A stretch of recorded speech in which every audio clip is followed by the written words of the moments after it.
TV's billion-dollar buyer owes millions in unpaid bills. That's what more than a dozen companies that helped build Tilman Fertitta's new Uptown Houston hotel are claiming. But his company says the primary builder did not do its job. Jason Miles is live near the hotel with more. Jason? Hey there, Mia. As you and everyone else probably knows, Tilman Fertitta also owns the Houston Rockets. But unlike a basketball game, he faces more than one opponent over the battle at this hotel. The Post Oak is one of Tilman Fertitta's newest ventures, and no expense was spared, outfitting it with fineries including custom artwork. The Uptown Houston hotel cost upwards of $400 million, but companies that helped build it claim they haven't been paid nearly $30 million. And would you call this kind of a scoop? Yes. Emily Wilkinson is managing editor of KHOU 11 news partner, the Houston Business Journal.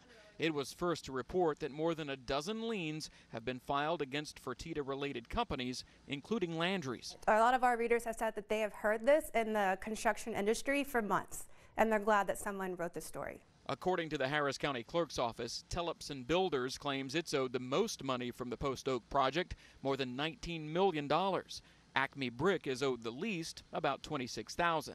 12 other companies, including the ones you see here, have outstanding lien amounts falling somewhere in the middle. A lot of the contractors and subcontractors that I have talked to made it very clear that this was the first time they have done business with Landry's, and they indicated they would not be doing business with him again.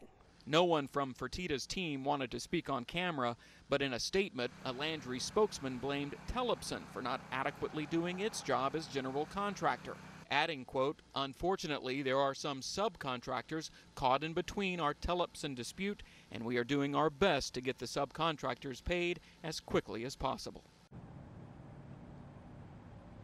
And Tilman Builders sent a statement as well. I also spoke with one of its attorneys on the phone. He tells me these kinds of dispute are not unheard of in the construction business. However, it's the first one Tilman has been a part of in about 10 years or more. You can read that company's full statement and what Landry's has to say on KHOU.com. Back to you. All right. Thank you so much, Jason.